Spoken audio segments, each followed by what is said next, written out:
निशिकांत दुबे जी।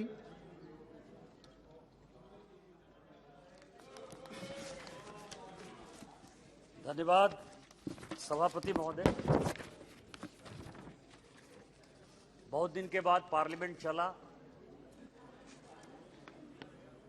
और जो अपोजिशन का दर्द था वो सामने आया। मुझे लग रहा था कि शायद प्राइस राइज एक इतना बड़ा विषय है कि उसके बारे में, पूरे देश की इकोनॉमी के बारे में, दुनिया की इकोनॉमी के बारे में कांग्रेस पार्टी देश को बताएगी। मनीष तिवारी जी बड़े अच्छे वक्ता हैं,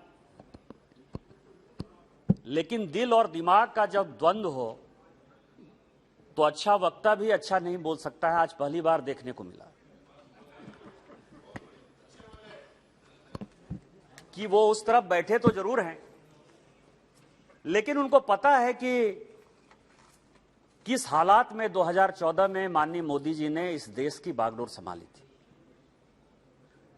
और आज कोविड के बाद दुनिया की स्थिति कैसी है। यही अरुण जेटली जी जब बजट का भाषण दे रहे थे 2015-16 में, तो उन्होंने एक बड़ी अच्छी शायरी कही थी। मुझे लगा कि शायद आज मैं दोबारा कांग्रेस और देश को बताऊं कि उन्होंने क्या कहा था और आज भी क्या हालात है। उन्होंने कहा था कि कश्ती चलाने वालों ने जब हार कर पतवार दी हमारे सामने, लहर लहर तूफान मिले, मौज मौज मझधार हमें, फिर भी दिखाया हमने और फिर दिखा देंगे। इन हालातों में आता है दरिया पार करना हमें।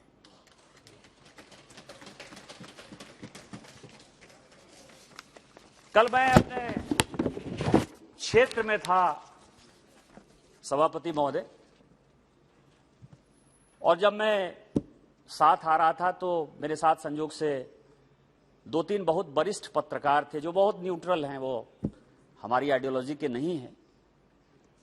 तो मैंने कल उनको कहा कि शायद लगता है कि पार्लियामेंट कल चलेगा, प्राइस राइज पर चर्चा है। तो उन्होंने मुझे कहा कि ये प्राइस राइज की चर्चा नहीं है, ये बेटे को राइज कराने का चक्कर है।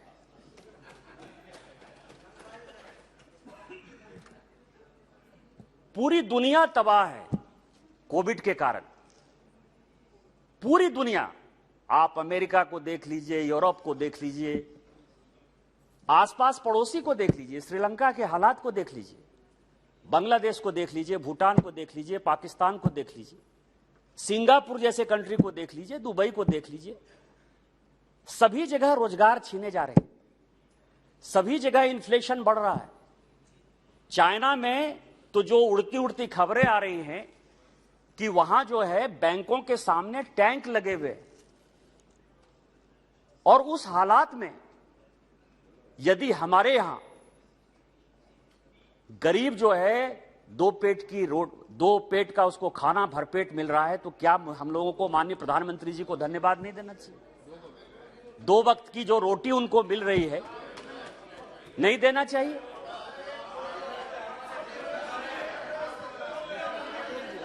इसी पार्लियामेंट में सभापति महोदय, हम और आप तो सांसद थे। प्रत्येक सेशन में हम लोग किसानों की आत्महत्या का मुद्दा उठाते थे कि नहीं उठाते थे? आज पिछले 8 साल में एक भी चर्चा अपोजिशन ने किसानों की आत्महत्या का किया है? यदि नहीं किया है तो इसका मतलब कि किसान आत्महत्या नहीं कर रहे हैं।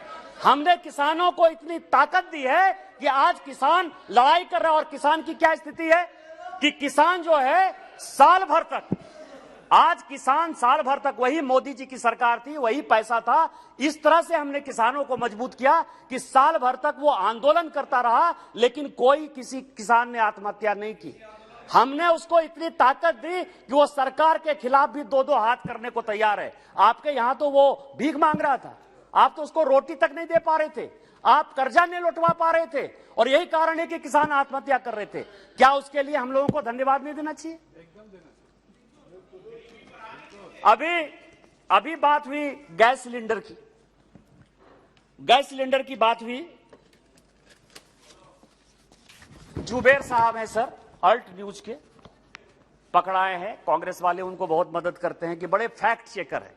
ये जो हम लोग ट्विटर और फेसबुक और ये सब चलाते हैं ना सर, उसके वो फैक्ट चेकर है।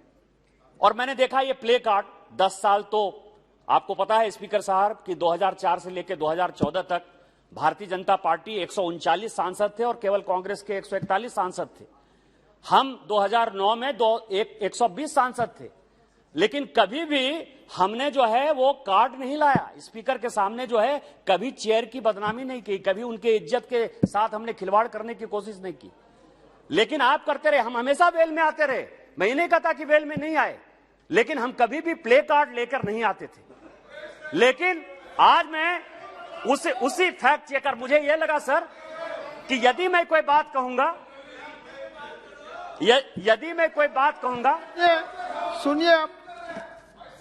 सुनिए आप बैठ जाइए। स्पीकर सर, ये जो सरकार थी ना सर, ये सरकार कमेटी, और हमारे यहां एक कहावत है कि ज्यादा जोगी मठ उजाड़। मनमोहन सिंह जी प्रधानमंत्री जी थे सर, चिदंबरम साहब थे, बड़े इकोनॉमिस्ट थे, राष्ट्रपति महोदय हो गए, लेकिन तत्कालीन जो वित्त मंत्री थे प्रणब बाबू 1980 में ही वित्त मंत्री थे। रंगराजन उनके एडवाइजर थे, मोन्टेक सिंह अहलूवालिया उनके एडवाइजर थे, रघुराम राजन साहब आ गए सर, कौशिक बसु साहब आ गए। इतने इकोनॉमिस्ट थे कि आप बात मतलब करिए और लगेगा कि बस तुरंत 2 मिनट में जो है सब खत्म हो जाएगा। और इसके बाद कमेटी पर कमेटी सर, इनको कैसे एलपीजी की प्राइस, डीजल की प्राइस, पेट्रोल की प्राइस ठीक करनी है, कैसे एपीएम के दायरे से जो है मार्केट में ले जाना है। इन्होंने 2006 में एक रंगराजन कमेटी बना दी, उससे इनका कोई वास्ता नहीं हुआ, उनको लगा कि इससे कोई फायदा नहीं है। तो 2010 में सर इन्होंने एक पारिक कमेटी बना दी, 2011 में इन्होंने नंदन नीलकेनी की कमेटी बना दी, और 2012 में केलकर की कमेटी। आप समझ सकते हैं कि कांग्रेस किस तरह से जनता के साथ, हमारे प्रधानमंत्री जी हमेशा बोलते रहते हैं सर कि कांग्रेस एक ऐसी पार्टी थी कि 1952 में उसने शिलान्यास किया, 1957 में कहा कि इसका लैंड एक्विजिशन हो रहा है, 1962 में यह कहा कि अब इसमें हमने पैसा दे दिया है, 1967 में उन्होंने कहा कि अब ये रेल पटरी बिछाना स्टार्ट कर दिए, और 1980 में जाके एक एक प्रोजेक्ट किस तरह से 30-30, 40-40 साल में इस देश में बने, उसका ये उदाहरण है ये एलपीजी, पेट्रोल और डीजल का जो है प्राइसिंग है सर। तो मैं वही कह रहा था कि मुझे यह लगा कि यदि मैं ये बातें कहूंगा तो शायद मेरी बातों को ये लोग उतना गंभीरता से नहीं लेंगे, क्योंकि ये बड़े समाजवादी हैं, सोशलिस्ट हैं दुनिया में, जो भारतीय जनता पार्टी को, क्योंकि ये लोग सब मोदी फोबिया से ग्रसित हैं सर। कुछ भी होगा, ये मोदी ने कर दिया, ये मोदी को करना चाहिए था, ऐसे करना चाहिए था, वैसे करना चाहिए था। तो मोदी जी के प्रति इन लोगों की इतनी एलर्जी है कि अच्छी बात भी सुनने को तैयार नहीं है। तो मैं अल्ट न्यूज के जो है जुबेर को लेकर आया, उसने बताया सर, उसने लिखा है कि 2011 में जुलाई में 710 रुपया नॉन सब्सिडी के सिलेंडर की कीमत थी, और जो सब्सिडी हम दे रहे थे वो 400 रुपया दे रहे थे। इसका मतलब यह था कि 2011 में भी सिलेंडर की कीमत लगभग 1110 रुपये थी। ये मैं प्लेस कर दूंगा, मैं ऑन रिकॉर्ड प्लेस कर दूंगा। 2012 में जो सिलेंडर की कीमत थी सर, वो से बोलते थे तब तुमने सुना है, आप उनको सुनना पड़ेगा। और उसमें जो सब्सिडी भारत सरकार दे रही थी वो 410 रुपया दे रही थी। कितना हो गया जोड़ के बता दीजिए मुझे, मैं तो गांव का आदमी हूं, मुझे बहुत जोड़ नहीं आती, लेकिन आप जरा जोड़ के बता दीजिए। 2013 में 1021 था नॉन सब्सिडी, और उसमें सब्सिडी हम दे रहे थे 410 रुपए का, और 2014 में 1241 था और उसमें 414। ये जनवरी 1, 2014 की बात है। इसके आगे जब हमारी सरकार आई तो सिलेंडर की कीमत 606 रुपये थी सर। आज आप जो है सिलेंडर की बात कर रहे हैं। मैंने पिछली बार कहा कि क्या करें, आप कहिएगा कि हमारी 8 साल से आप सरकार चला रहे हो, 8 साल से सरकार चला रहे हो। मैंने पिछली बार बताया था सर कि इन्होंने केवल जनता को मूर्ख बनाने के लिए, केवल वोट बैंक की राजनीति के लिए 2009 से लेकर 2014 तक ऑयल बॉन्ड जारी किया, जिससे कि ये जो हमेशा दावा करते हैं सर कि हमने पेट्रोल का प्राइस, हमने डीजल का प्राइस सब कम कर दिया, इन्होंने ऑयल बॉन्ड जारी किए। और मैंने उस दिन भी कहा कि आपकी सरकार कैसी कॉर्पोरेट सरकार है। मैं सारे डिबेट लेकर आया हूं और मैं आज पूरा बहस करना चाहता हूं। मैंने ऐसे डांगे का बजट मैं भाषण लेकर आया हूं, मीनू मसानी जी का भाषण लेकर आया हूं, मैं नाथ पई का भाषण लेकर आया हूं। 1958 से लेकर उन्होंने हमेशा कहा कि ये जो कांग्रेस है ये कॉर्पोरेट की सरकार है, ये टाटा को समर्थन करती है, बिरला को समर्थन करती है, डालमिया को समर्थन करती है, और अंबानी और अडानी को समर्थन करती है। ये 1,44,000 करोड़ का 1,44,000 करोड़ का इन्होंने ऑयल बॉन्ड जारी किया सर। और आज 2020 के बाद से भारत सरकार को 10 साल का बॉन्ड था, वो 2011 के बाद जितने भी हुए, आज आप समझिए कि हम लोगों को लगभग 3.5 लाख करोड़, 1,44,000 करोड़ जनता को गुमराह करने के लिए, बचाने के लिए कि हम पेट्रोल, डीजल और एलपीजी का प्राइस कम कर रहे हैं। आज 3.5 लाख करोड़ भारत सरकार को लौटाना पड़ रहा है, क्योंकि सरकार कंटिन्यूटी है। और वो सभी बड़े कॉर्पोरेट हैं जिन्होंने ऑयल बॉन्ड लिया है, वो सारे बड़े कॉर्पोरेट हैं। और मैं कांग्रेस के सभी मित्रों को चैलेंज करना चाहता हूं कि वो अपने, मनमोहन सिंह जी हैं, सोनिया जी यूपीए की चेयरमैन है, उनसे पूछे कि किस अमीर को आपने फायदा पहुंचाने के लिए देश के लोगों को इस तरह से गुमराह किया, देश के लोगों के साथ धोखा किया। प्रत्येक साल भारत सरकार को 20 से 25,000 करोड़ रुपया लौटाना पड़ रहा है। सर, फूड प्राइस की बात हो रही है। अच्छा है, एक तरफ ये लोग कहते हैं कि किसानों की आय दुगनी होनी चाहिए, जिसके लिए अभी एमएसपी की कमेटी बनी है सर। हमारी सरकार ने एमएसपी की कमेटी बनाई है और हमारी सरकार कमिटेड है कि हम आपको जो एमएसपी है वो दुगुना, कैसे आपकी आय दुगुनी होगी, उसके लिए लगातार प्रयास हो रहा है। लेकिन कोविड के बाद पूरी दुनिया के क्या हालात है सर? पूरी दुनिया का हालात यह है, आप ये समझे सर, कि आज वर्ल्ड बैंक पूरा का पूरा, मतलब किस तरह से पूरी दुनिया के हालात हैं, मैं आपको बता रहा हूं सर, कि जो इनकी स्थिति थी, जो प्लानिंग प्रोसेस था इनका सर, 1950 से, जीडीपी की बात कर रहे थे मनीष तिवारी जी, 1950 से लेके 1990 तक हमारी जीडीपी, कांग्रेस ही मैक्सिमम सरकार में रही ना 1950 से लेकर 1990 तक, कि नहीं कोई दूसरी पार्टी रही। केवल 2 साल 2.5 साल छोड़ दीजिए, वो भी मोरारजी भाई को छोड़कर, उसके अलावा तो कोई और हमारी तरफ से कोई प्रधानमंत्री नहीं हुआ, हमने कोई शासन नहीं चलाया। जीडीपी 3.5%, मैक्सिमम 4% तक गया सर। और आप ये समझें कि उस समय भी जो सहारा जैसी कंट्री थी, जो छोटी छोटी कंट्री थी सर, उसका जीडीपी ग्रोथ 5.5% था। वहां से मुकाबला करके जब हम आए, आज कोविड के बाद दुनिया में प्राइस जो है, प्राइस की तो बात छोड़िए, प्राइस इन्फ्लेशन जो बढ़ रहा है उसके बारे में तो मैं बताऊंगा, लेकिन व्हीट का प्रोडक्शन 1% घट गया पूरी दुनिया में। यह सदन को और पूरे देश को जानने की आवश्यकता है कि क्यों प्राइस बढ़ रहा है।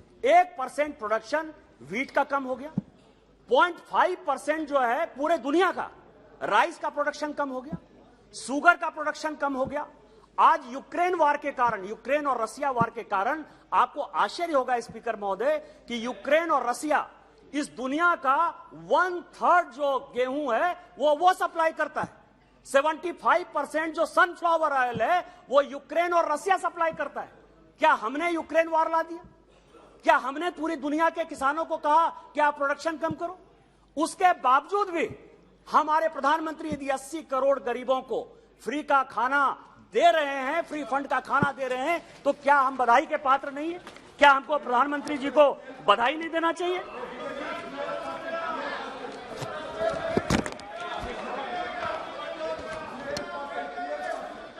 सर, मुझे एक निवेदन करना है सर, मुझे एक निवेदन करना है। जब मनीष जी बोल रहे थे, हम सुने हैं सब, rapt attention, honorable FM has also listened to him, and everybody should speak with all seriousness. Why cross talk? Let us. No need. You can reply whenever your turn comes. No. Hello, No, देखो sir, अगर serious जब आपके वक्ता बोल रहे थे मनीष तिवारी जी, एक भी टोका टोकी नहीं हुए। आप तो नेता हो, आप बैठ जाइए। अधीर रंजन जी, आप बैठ जाइए। आप उनको सुनना पड़ेगा, सुनना पड़ेगा, आपको सुनना पड़ेगा। बैठो, आपका जब बारी आएगा तब आप बोलना, आपका बारी आए तब बोलना। बैठ जाइए। निशिकांत जी बोले। यदि फंड पर आपत्ति है सर, फ्री में हम दे रहे हैं, मतलब आप समझिए कि हम उनको सहायता देने की कोशिश कर रहे हैं, ये सब तो अच्छा है। पूरी दुनिया में कोविड के बाद के जो हालात हैं और हमारे जो हालात हैं, ये सदन को जानने की आवश्यकता है। ये वर्ल्ड बैंक की रिपोर्ट है सर, और मैं लेकर आया। आप ये देखें कि वर्ल्ड बैंक ने फूड सिक्योरिटी के लिए इजिप्ट जैसे कंट्री को, इजिप्ट बड़ा कंट्री है सर, उसको 500 मिलियन इमरजेंसी फंड दिया है, $500 मिलियन का इमरजेंसी फंड दिया है। ट्यूनीशिया को वर्ल्ड बैंक ने 130 मिलियन का फंड दिया है, सपोर्ट फंड दिया है सर। 2.3 बिलियन उसने सदर्न अफ्रीका को दिया है। बांग्लादेश जैसे कंट्री को 87.8 मिलियन दिया है, ये सब फूड सिक्योरिटी के लिए दिया है। भूटान को उसने जो है 0.5 बिलियन दिया है सर, मतलब उसको सपोर्ट करने के लिए। चाड जैसी छोटी कंट्री को उसने 30 मिलियन दिया है। ग्वाटेमाला को उसने 40 मिलियन दिया है। और आप ये समझिए कि पूरी दुनिया को, रवांडा को, मतलब मैं पूरा पढ़ सकता हूं, रवांडा को कितना दिया, सेनेगल को कितना दिया, बांग्लादेश को कितना दिया। लेकिन भारत एक ऐसा देश है सर, मोदी जी के नेतृत्व में, कि आज की डेट में हम एक्सपोर्ट कर रहे हैं। हम चावल दुनिया को दे रहे हैं, गेहूं दुनिया को दे रहे हैं, शुगर दुनिया को दे रहे हैं, और यदि किस्मत ने साथ दिया तो हम ऑयल भी अब कुछ दिन के बाद दुनिया को देंगे। इस तरह की पॉलिसी हमारी सर। और जनता को, आप प्राइस राइज की बात कर रहे हो, फूड की बात कर रहे हो। मैं अभी देख रहा था कि मार्च 2022 में जो है टमाटर का दाम कितना था, आलू का दाम कितना था, और आज जुलाई में टमाटर और आलू का दाम कितना है। यदि आप लोग मार्केट जा रहे होंगे तो आपको लगेगा कि मार्च में जितना दाम था उससे कम दाम जो है टमाटर का, आलू का, प्याज का आज है। क्या हमको सरकार को बधाई नहीं देना चाहिए? और आप जो है फूड सब्सिडी की बात कर रहे हो।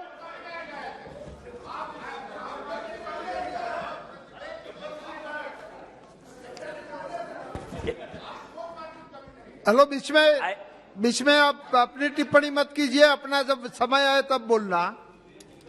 क्या है मैं आपको बताऊं स्पीकर साहब, एक नूर ने बड़ा अच्छा शेर कहा सर, कि सच घटे या बढ़े झूठ की कोई इंतहा नहीं होती। सच यदि कम बोलिए तो भी वो झूठ हो जाता है, और यदि सच ज्यादा बढ़ाकर बोलिए तो भी वो सच नहीं रहता है सर। लेकिन झूठ तो जितनी मर्जी उतनी बोलते रहिए।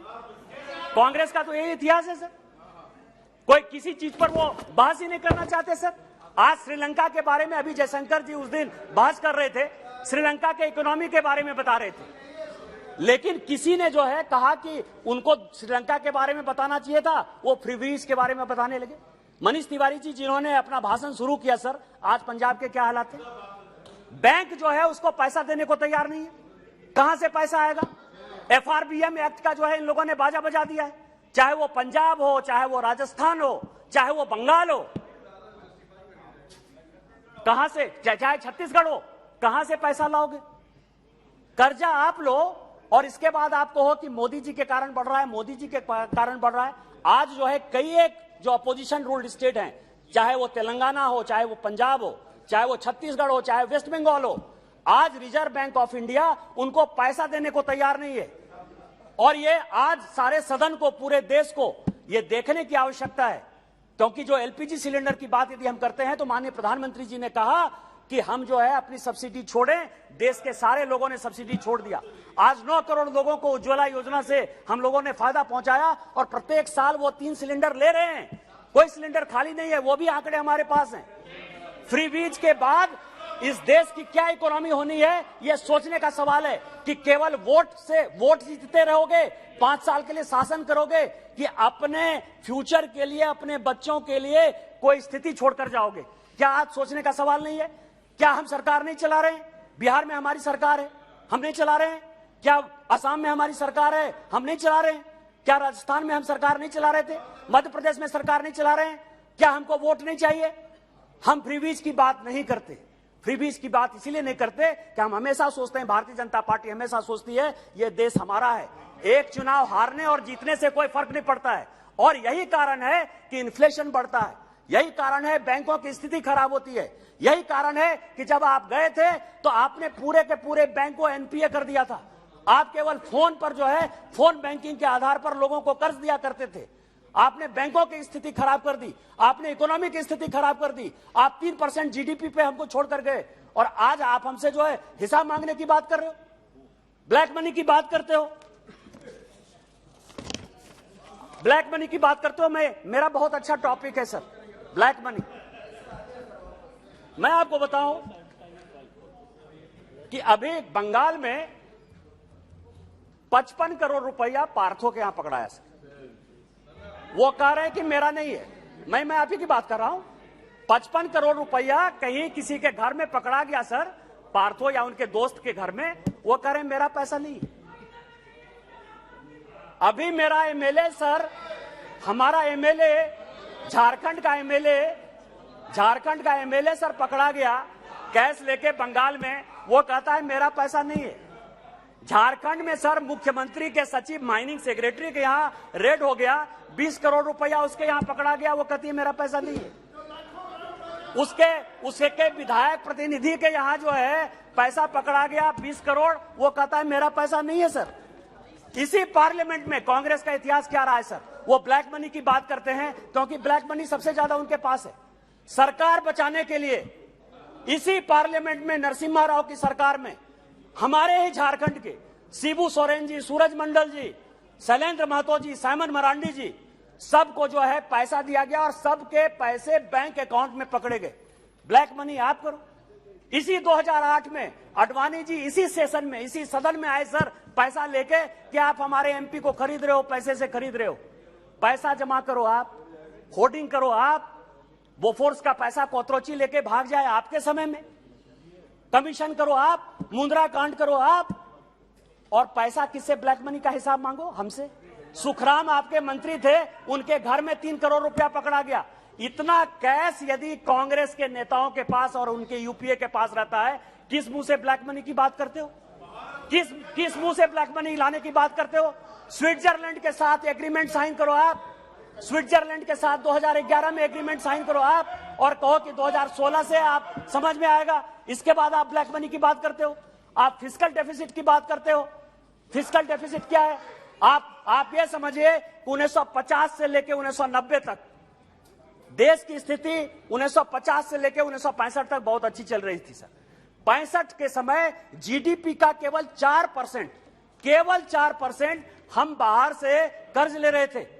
65 के बाद इस कांग्रेस ने उसकी पूरी दिशा और दशा बदल दी सर। और इसके बाद ये कर्ज, जो बाहर से जो कर्जा है, आज जो कहते हैं कि कैश टू जीडीपी रेशियो क्या हो गया, कर्ज का रेशियो जो है हमारे जीडीपी के साथ कैसे हो गया, पॉलिसी किसने बदली?